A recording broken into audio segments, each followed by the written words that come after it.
Hello everyone, thanks for tuning into Sin's Workshop. I hope you're all having a wonderful day. So, today we're going to be reviewing Vicious Miscreations by Jenn Neal. I was part of the author street team for this book, and unfortunately I cannot give this book more than a 3. I think the concept of the book is really interesting.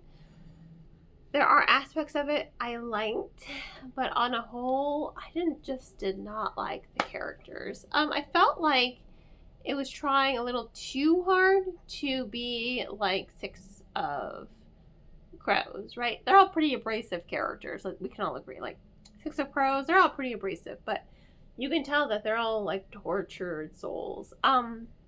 Definitely the vibe that the author was going for, 100%. I read another review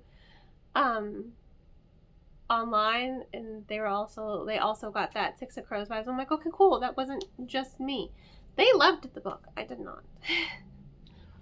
I felt like it was just trying too hard to make everyone just so abrasive. Everyone's like, the book's pretty brutal. It is pretty brutal. You know, you've got, I don't know. It was just too brutal for me. I felt like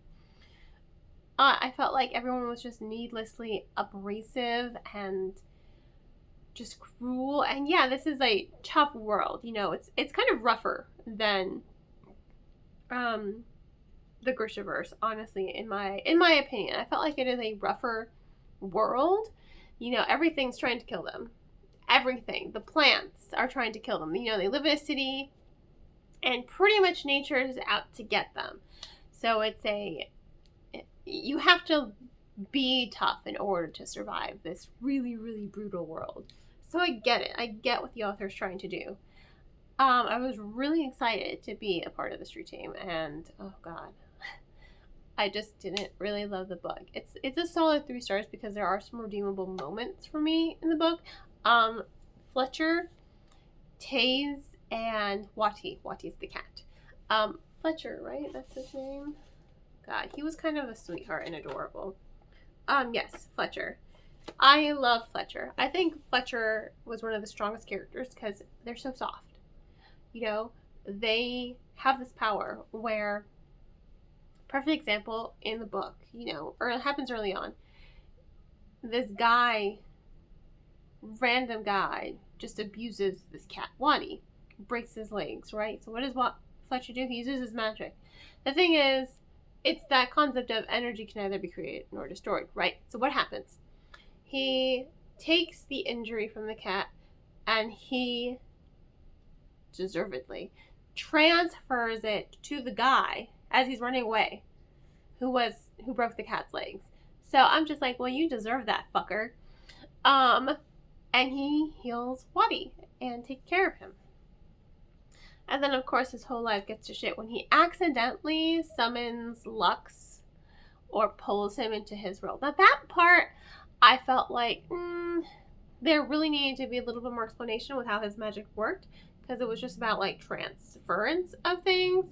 So, the idea that he can teleport someone from one realm to another, that needed a little bit more clarification, in my opinion, right?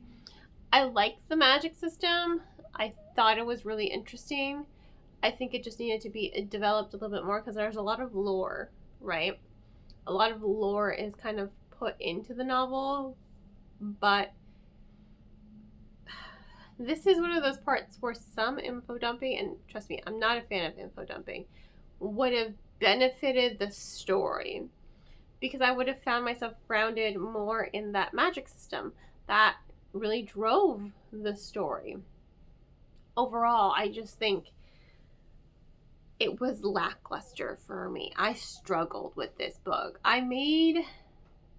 It was only supposed to be like my 30-page a day read, which was roughly about 10% because I was reading it on my Kindle. And I think part of the problem is I was reading on my phone, and I hate reading on my phone. So, which is why I'm giving it like a 3, because it's like, well, it was also hard for me to read because I'm reading on my phone. Yes, I have since then fixed that situation. I got a bonus at work, and I used some of it to buy myself an actual e-reading device. I used to have one, but I gave it to my kids, so now they, you know, do all their learning games on it. So it is what it is. So I think that's another part of the issue. You know, I just didn't have a great reading experience as well. And that can change how you interpret and are able to absorb a book completely, you know? Especially if you're not someone who likes, like me, reading ebooks on your phone. Like, I hate it. I hate reading ebooks on my phone. Unless it's like a really, really good story that grips me, it's going to be a struggle for me. So I really do think that impacted how I was able to absorb the book.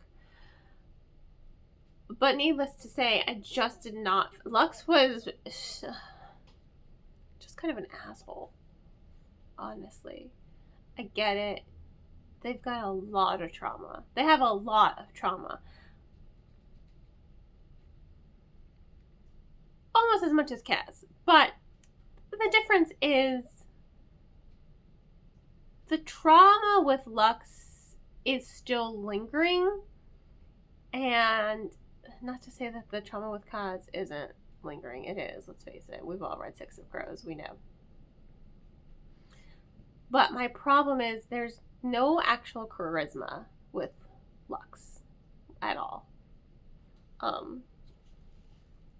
There's no real charisma with Lux as a character, and they're just really unlikable, in my opinion. They're just so abrasive, and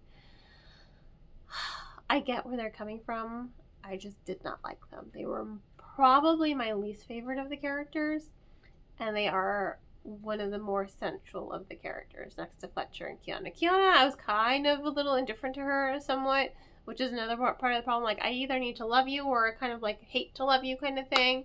Like, make me feel something. But I was really just indifferent to her, honestly. Like I said, I think the world building is interesting. I wanted a little bit more of the mythology, a little bit more of the lore and magic system to be explored. You have some interest in pretty much everyone's like morally gray or just a bad guy in this book. Like, except for Fletcher and Waddy. They're the only two wholesome characters. But everyone else is just like morally gray or just unlikable and a villain.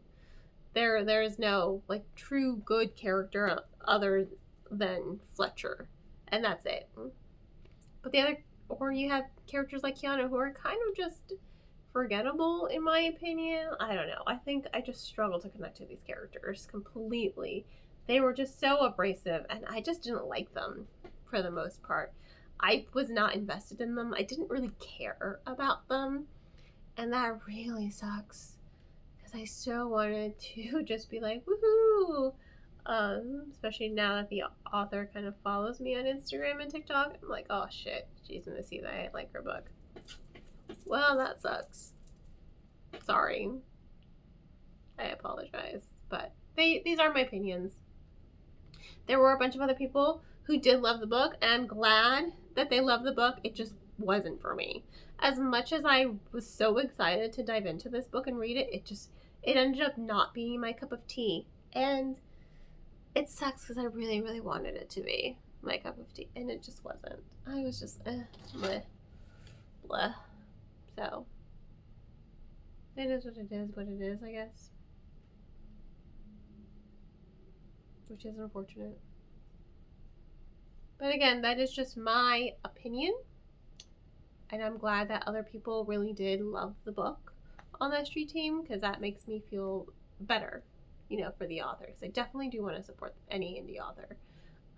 I just think this book just wasn't for me. I think it was just trying too hard to be like Six of Crows. But that's just me. That's just my opinion. In any case, thank you all for tuning in. Please don't forget to like, subscribe, and share with all your book loving friends. I hope you'll have a wonderful rest of your day, and as always, happy reading.